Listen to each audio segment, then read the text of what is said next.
গত জুমার দিন আমরা এখানে ছিলাম। আমরা কি দাবি উত্থাপন করেছি সেটা আমাদের প্রশাসন সরকার খুব ভালো করে জানেন, কিন্তু বিগত 7 দিনে আমরা এর বিরুদ্ধে কোন রকম ব্যবস্থা গ্রহণ করতে দেখি নাই।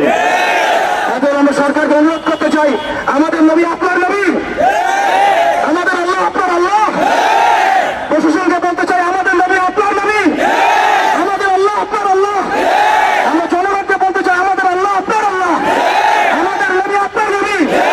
এটা কোনো সাম্প্রদায়িক আন্দোলন নয়, এটা কোনো সাম্প্রদায়িক আন্দোলন নয়। আমরা এখানে তথাকথিত কোনো গণতান্ত্রিক আন্দোলন করতে আসি নাই। আমরা এখানে কোনো ইলেকশন করতে আসি নাই। আমরা এখানে নতুন কোনো রাজনৈতিক দল ঘোষণা করতে আসি নাই। আমরা এখানে কোনো রাজনৈতিক দলের লেজুক বৃত্তি করতে আসি নাই। আমরা যাদের এখানে হাজির হয়েছি একমাত্র আল্লাহ এবং তার রাসূলের মহব্বতে হাজির হয়েছে। বাংলাদেশে কেউ হিন্দু হোক আমাদের কোনো আপত্তি আছে? কেউ বৌদ্ধ হলে আমাদের কোনো আপত্তি আছে? খ্রিস্টান ধর্মাবলম্বন হলে আমাদের কোনো আপত্তি আছে? কেউ যদি নাস্তিকও হয়ে যায় আমাদের কোনো আপত্তি নাই। নাস্তিকতার দোহাই দিয়ে সেই লেভেলকে ব্যবহার করে যখন আপনি আল্লাহ এবং তার রাসূলের সামনে কটূক্তি করবেন, আমাদের আপত্তি তখনই আমরা ঘরে চুপ করে বসে থাকবো না।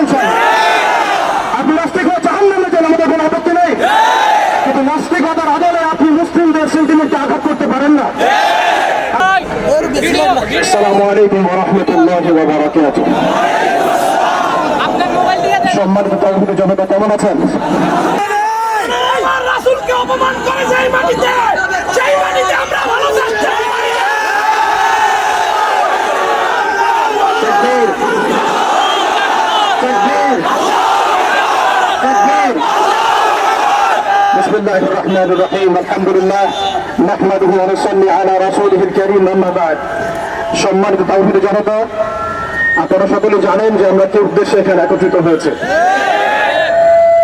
আল্লাহ রাব্বুল আলামিনের দরবারে আমরা লাখো কোটি শুকরিয়া জ্ঞাপন করছি যে আল্লাহ রাব্বুল আলামিন আমাদেরকে আরো একবার শাপলা চত্বরে আসার তৌফিক দিয়েছেন। এই শাপলা বাংলাদেশকে ঈমান এবং কুফরের মেরুকরণে বিভক্ত করে ফেলেছে। এই শাপলা বাংলাদেশকে তাওহীদ এবং শিরকের মেরুকরণে বিভক্ত করে ফেলেছে। গত জুমার দিন আমরা এখানে ছিলাম। আমরা কি দাবি উত্থাপন করেছি সেটা আমাদের প্রশাসন সরকার খুব ভালো করে জানেন, কিন্তু বিগত 7 দিনে আমরা এর বিরুদ্ধে কোন রকম ব্যবস্থা গ্রহণ করতে দেখি নাই। আমরা এখানে তথাকথিত কোনো গণতান্ত্রিক আন্দোলন করতে আসি নাই। আমরা এখানে কোনো ইলেকশন করতে আসি নাই। আমরা এখানে নতুন কোনো রাজনৈতিক দল ঘোষণা করতে আসি নাই। আমরা এখানে কোনো রাজনৈতিক দলের লেজুক বৃত্তি করতে আসি নাই। আমরা যাদের এখানে হাজির হয়েছি একমাত্র আল্লাহ এবং তার রাসূলের মহব্বতে হাজির হয়েছে। আমরা যাদের এখানে হাজির হয়েছি শুধুমাত্র এক আল্লাহ এবং তার রাসূলের প্রেমে হাজির হয়েছে। আমরা বাংলাদেশের মধ্যে খেয়াল করে দেখছি, অভ্যুত্থান হচ্ছে, সংবিধান সংস্কার হচ্ছে, নতুন রাজনৈতিক দল গঠন হচ্ছে, ইন্টারনাল অনেক মিটিং হচ্ছে, অনেক মিছিল হচ্ছে, পলিসি মেকিং হচ্ছে, এবং আমরা দেখছি নির্বাচনের প্রস্তুতি চলছে। কিন্তু 16 কোটি বাঙালির, 16 কোটি মুসলিম দেশের, 16 কোটি মুসলিম জনতার এই বাংলার মাটিতে 7 রাসূলের বিচারের কোনো ব্যবস্থা গ্রহণ করা হচ্ছে। তার মানে কি আমরা ধরে নিব যে 7 রাসূল এই ইস্যুটি এবং মুরতাদ এই ইস্যুটি, ব্লাসফেমি এই ইস্যুটি আপনাদের কাছে রাজনীতি, অর্থনীতি, সংস্কৃতির চাইতে গৌণ বিষয়? আমরা কি ধরে নিব রাসূলুল্লাহ সাল্লাল্লাহু আলাইহি ওয়াসাল্লামের শানের খেলাফ কথা বলা, তার বিরুদ্ধে বক্তব্য দেওয়া, লিখনি স্থাপন করা এবং তার বিরুদ্ধে অবস্থান নেওয়া, এটা আপনাদের রাজনীতি, অর্থনীতি, শিক্ষা, সংস্কৃতির চেয়ে বেশি গুরুত্বপূর্ণ? যদি এটা আপনারা প্রচার করতে চান এবং এটা প্রমাণ করতে চান, তাহলে বাংলার তাওহীদের জনতা কিন্তু চুপ করে বসে থাকবে না। তাওহীদের জনতা, আরেকটা বিষয় আমি স্পষ্ট করতে চাই, সেটা হচ্ছে বাংলাদেশে কেউ হিন্দু হোক আমাদের কোনো আপত্তি আছে? কেউ বৌদ্ধ হলে আমাদের কোনো আপত্তি আছে? খ্রিস্টান ধর্মাবলম্বন হলে আমাদের কোনো আপত্তি আছে? কেউ যদি নাস্তিকও হয়ে যায় আমাদের কোনো আপত্তি নাই। নাস্তিকতার দোহাই দিয়ে সেই লেভেলকে ব্যবহার করে যখন আপনি আল্লাহ এবং তার রাসূলের সামনে কটূক্তি করবেন, আমাদের আপত্তি তখনই আমরা ঘরে চুপ করে বসে থাকবো না। আপনি নাস্তিক হয়ে জাহান্নামে যান, আমাদের কোনো আপত্তি নেই, কিন্তু নাস্তিকতার আদলে আপনি মুসলিমদের সেন্টিমেন্টকে আঘাত করতে পারেন না। আপনি কোন ধর্মের দামেদার হয়ে ইসলাম ধর্মকে কটূক্তি করতে পারেন না। আপনি ইসলাম ধর্মের এবং তাওহীদের জনতার সেন্টিমেন্টে আঘাত করতে পারেন না। আমরা নবী সাল্লাল্লাহু আলাইহি ওয়াসাল্লামের স্পষ্ট হাদিস শুনিয়েছিলাম, আপনাদের সবার মনে আছে, মান সাব্বা নাবিয়্যান ফাকতুলু, মান সাব্বা নাবিয়্যান, মান সাব্বা নাবিয়্যান। এখন আপনারা সবাই জানেন এই দায়িত্ব কার উপর বর্তায়? এই দায়িত্ব বর্তায় আমাদের সরকারের উপরে। সরকার মুসলিম হোক অমুসলিম হোক,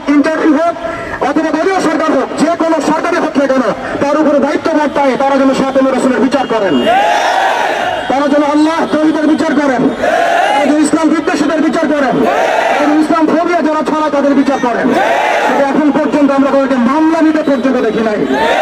আমাদের ভাইয়েরা থানায় থানায় ঘুরেছেন, মামলা নেওয়া হয় নাই। এই তথাকথিত গণতান্ত্রিক আইনের এবং এই তাগুতি সিস্টেমের মার কাছে সাতান্ন রসুলের মতো স্পর্শগত ইস্যুতে মামলা দেওয়া হচ্ছে না। তাহলে কি আমরা এটা প্রমাণ করেছেন আপনারা তাহলে যে তাগুতি বিধান কখনোই সাম্য এবং ইনসাফ কায়েম করতে পারে না? আপনারা নিজেরাই প্রমাণ করেছেন যে তাগুতি বিধান এবং মানব রচিত সংবিধানগুলো, আইনগুলো কখনো মুসলিমদের সেন্টিমেন্টের পক্ষে আসতে পারে না। তারা কখনো সাতান্ন রসুলের পর্যন্ত বিচার করতে পারে না। তারা আল্লাহ প্রভৃতির বিচার করতে পারে না। তারা ইসলাম বিদ্বেষীদের কোনো বিচার করতে পারে না। আপনারা পারেন শুধু দুটো কাজ করতে, এক পশ্চিমাদের তাবেদারি করতে এবং দুই ভারতীয়দের তাবেদারি করতে এবং তাদের অভ্যন্তরীণ দালালদের তাবেদারি করতে। অতএব আমরা আবারও সতর্ক করতে চাই, এই সুস্পষ্ট হাদিসের উপরে আপনারা আমল করুন, অন্যথায় তাওহীদি জনতা শরীয়ত আইন বাস্তবায়ন করার প্রক্রিয়ার দিকে হাঁটবে ইনশাআল্লাহ। ইয়া খিলাফ ইয়া শাহাদাত, ইয়া খিলাফত না হয় শাহাদাত, ইয়া খিলাফত না হয় শাহাদাত। সম্মানিত তাওহীদি জনতা, আমি আপনার কথা শেষ করব। আমরা তাওহীদি সিস্টেমের কাছে আবদার করতে আসি নাই, বরং আমরা অধিকার পেশ করতে এসেছি। এটা আমাদের কোনো দাবি না, বরং মৌলিক অধিকার। আমরা এখানে বিগত জুমায় রাখাল রাহা এবং তার দর্শকদের ব্যাপারে ব্যবস্থা নেওয়ার জন্য এখানে এসেছিলাম, এই দাবি উত্থাপন করার জন্য এসেছিলাম, কিন্তু আমরা এর কোনো বাস্তব প্রতিফলন দেখি নাই। আজকে আমরা আরো বড় পরিসরে দাবি না পেশ করবো, বরং এটা আমাদের অধিকার। সেটা হচ্ছে শুধু রাখাল রাহা নয়, বরং যত প্রকার সাতান্ন রসুল আছে, যত প্রকার আল্লাহ দলি আছে, ইসলাম বিদ্বেষী আছে, প্রশাসনের মধ্যে হোক, আমলাতন্ত্রের মধ্যে হোক, এমপি মন্ত্রীর মধ্যে হোক, জনগণের মধ্যে হোক, ব্লগারদের মধ্যে হোক, যে কোনো শ্রেণী-পেশার মধ্যে হোক না কেন, তাদের সবার বিচার বাংলার মাটিতে করতে হবে। এখানে আমরা শুধু একজন রাখাল রাহার বিপক্ষে কথা বলতে আসি নাই। আমরা রাখাল রাহার যত রকম দোষর আছে, তাদের আছে, সবার বিরুদ্ধে আমাদের অবস্থান স্পষ্ট করতে এসেছে। দ্বিতীয় কথা হচ্ছে, এই সিস্টেম প্রণয়ন করতে হবে এমন ভাবে যাতে আন্তর্জাতিক বিচার ব্যবস্থাকে পর্যালোচনা করে এমন একটা ব্লাসফেমি আইন বাংলাদেশে প্রণয়ন করা হয়, যাতে এই বিষয়গুলোর বিচার তো হয়। ইন ফিউচার, ভবিষ্যতে বাংলাদেশের মাটিতে কেউ আল্লাহ এবং তার রাসূলকে কটূক্তি করার সাহস না পায়। এমন একটা আইন আমরা প্রণয়ন করতে চাই আপনাদের মাধ্যমে, এবং এমন একটা আইন প্রণয়নের দাবি করতে চাই আপনাদের কাছে, যে আইনের মধ্য দিয়ে আগামীর বাংলাদেশে কোন প্রজন্ম গড়ে উঠবে না যারা আল্লাহ এবং তার রাসূলকে গালিগালাজ করে। আমরা জানি আপনারা শরিয়া কায়েম করতে পারবেন না, আমরা জানি আপনারা ইমারা কায়েম করতে পারবেন না, আমরা জানি যে আপনারা আল্লাহর বিধানকে আল্লাহর জমিনে বাস্তবায়ন করার ক্ষমতা রাখেন না, কিন্তু অন্তত সাতেমদের বিচারের আইনটা বাস্তবায়ন করে নিজেদের ইমান এবং মুসলিমত্বের মুদ্রিত পরিচয়টুকু দেন। তাওহীদি জনতা, আমরা শেষ কথা বলছি এটাই, যে আমাদের সরকার এদের বিরুদ্ধে আমাদের অবস্থান নয়, আমাদের প্রশাসন তাদের বিরুদ্ধে আমাদের অবস্থান নয়, আমাদের জনগণ তাদের বিরুদ্ধে আমাদের অবস্থান নয়। আমরা আজকে চাইলে এখানে কোটি মানুষের সমাবেশ করতে পারতাম। আমরা ওয়ার্ল্ড অ্যাফেয়ার্স বুঝি, আমরা জিও পলিটিক্স বুঝি, আমরা দেশের অভ্যন্তরীণ বিশৃঙ্খলাগুলো বুঝি, কিন্তু আমরা সাতান্ন রসুলের ইস্যুতে কেউ চুপ থাকবো না ইনশাআল্লাহ। যতদিন পর্যন্ত আপনারা এটা বাস্তবায়ন করবেন না, ততদিন পর্যন্ত বাংলা তাওহীদি জনতা ঘরে কখনোই চুপ করে বসে থাকবে।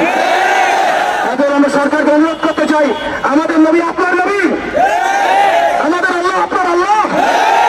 প্রশাসনকে বলতে চাই, আমাদের নবী আপনার নবী, আমাদের আল্লাহ আপনার আল্লাহ।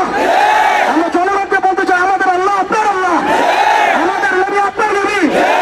এটা কোনো সাম্প্রদায়িক আন্দোলন নয়, এটা কোনো সাম্প্রদায়িক আন্দোলন নয়, এটা একটা জাতীয় আন্দোলন, এটা একটা জাতীয় আন্দোলন। মান সাব্বা নবিয়্যান ফাকতুলুহু, মান সাব্বা নবিয়্যান, মান সাব্বা নবিয়্যান।